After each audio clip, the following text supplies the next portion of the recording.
Well, here it is, guys. The big dog, the Ram 2500. And it's got all the right ingredients for a proper off-roader. It's got a dirty big inline-6 turbo diesel engine that makes heaps of power. Coil springs front and rear, as well as solid axles front and rear. So it's not just a powerful vehicle, it's also a very luxurious vehicle with a premium interior designed to make you feel absolutely special. It's also massive inside. You can reach all the way across, and there's 6 seats too. So it's a bit different, but it's also very versatile. And speaking of versatility, you got to check out the tray of this thing. It's absolutely massive, but it's also very practical. You've got tie-down points at all corners. There's lighting there and lighting up the top. You've also got a sliding window there for whatever you need. There's a nice tray liner on here, so you're not going to damage it. And I dare say you'd be able to fit a pallet between the wheel arches. But sadly, the payload capacity isn't class leading. What is class leading though, is the tow capacity. So this can tow 3,500 kilograms as it sits. The upgrade to a 70mm hitch, it can tow 4,500 kilos.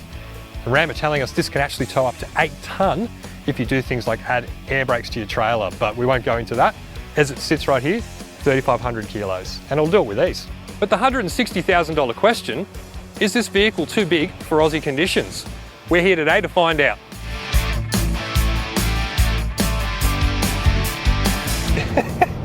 This thing's incredible. 1,152 Newton meters of torque from the 6.7 litre inline-6 turbo diesel is just a monster. Absolute monster. Like, I'm not even touching the accelerator and we're just cruising along. So it's just lazy, and that's a good thing. It's really, really lazy in the way it develops the power, which just means it's going to cruise. The brief for this vehicle is it's a ute, it's a four-wheel drive, crossed with a luxury SUV. And naturally, with the price tag of basically $160,000 nearly, you really do want that luxury component. And I have to say, inside, they've ticked that box. This is a really nice interior. My only gripe is the seats. I'm starting to get a bit of a sore back, and I think it's just because they're a bit flat. In saying that, there is adjustable lumbar support, and that helps. So the interior is a wonderful place to be. There's excellent big central touchscreen, which is massive and controls everything from navigation to your aircon to your heated seats and steering wheel. Very, very clever, very nice to look at, very nice to be in.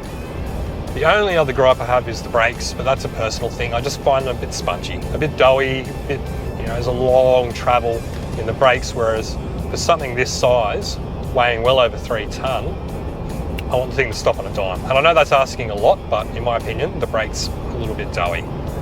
Now the ride is firm, but we are unladen, so that's fair enough. I think if you were to hitch a 3.5 tonne caravan on the back of it, it'd be a different story.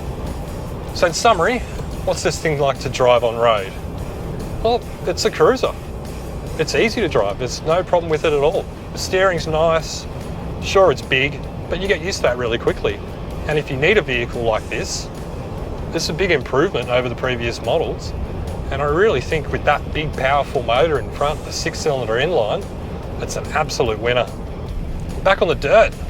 And the first thing you got to do in this vehicle is engage four-wheel drive straight away. Now the reason you need four-wheel drive on dirt is because with that much torque, these tyres have no chance of gripping. It's just wants to kick the back end out straight away. So how's it perform on the dirt? Well, it's pretty good. It's very well planted. There's a little bit of understeer if you push it in the corners hard, but it's not a bad thing at all. And especially once you've engaged four-wheel drive, you're all good. The ABS just doesn't want to do its thing. Doesn't fill me with confidence with such a big vehicle. Speaking of confidence, someone actually asked me, does driving something like this change your attitude?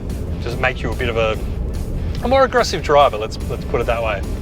I have to say no. Like when I drive a Y62 or a 200 series, I become a bit of a maniac. When I drive this, I feel like you're driving a loaded weapon, really.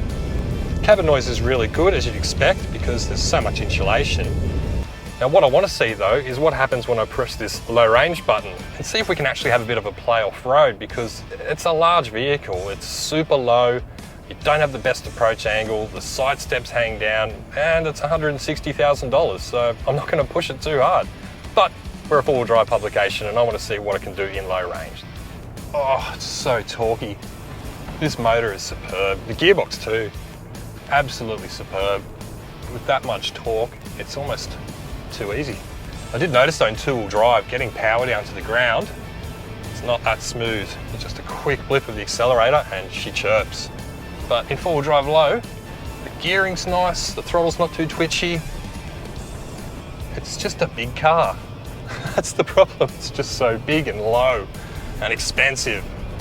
But let's be real, at the end of the day, this thing's designed to haul. So the fact it can still do four-wheel driving and in comfort, it's a bit of a bonus really, isn't it? All right, we're coming up to a really nasty section here. It's sandy, muddy. The wheel track makes it really hard to straddle this sort of terrain. So we're gonna have to rely on skill and power basically to get through this one. And hopefully we don't run out of clearance. So let's see what happens.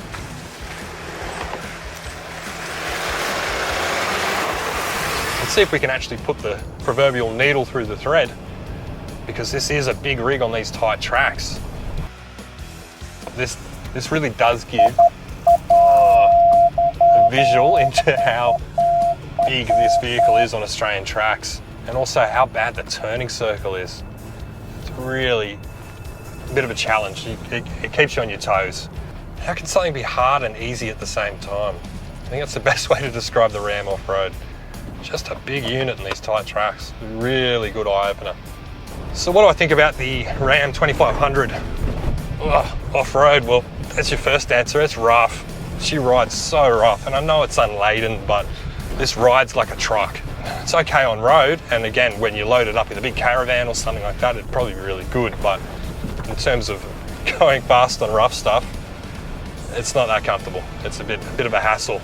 So in summary, the Ram 2500 off-road, well, it is a big rig. And look, we didn't push it too hard because I didn't want to bend it. I don't want to be ripping side steps off and things like that.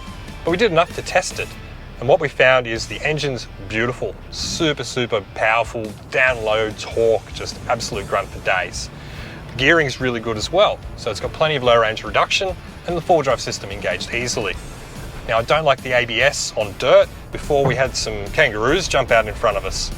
You know, the slam on the brakes and the ABS system, it's just not up to the task. Now, the other thing is, obviously, with the width of a vehicle like this, you're not going to sit in the ruts that have been made by other vehicles. You're going to be wider than that, so you're going to have to be prepared to get a little bit creative with your lines. You're also very limited with your clearance, so the approach angle, very limited. Ramp over angle, not great, especially with these side steps fitted, which actually stick out further again. So you're just going to have to take care if you want to drive these technical tracks in the stock Ram 2500. So it's certainly not a rock crawler, but I think if you owned a rock crawler and needed to tow it, this could really be a good thing, a best of both worlds.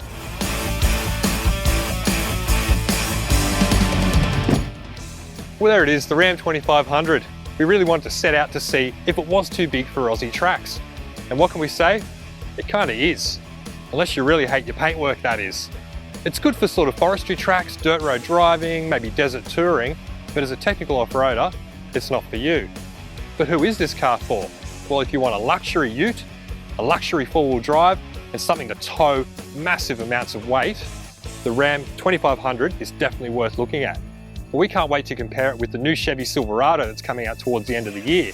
So stay tuned for that. And if you want to read my full article in 4x4 Australia, the Ram 2500 is going to be coming up really soon.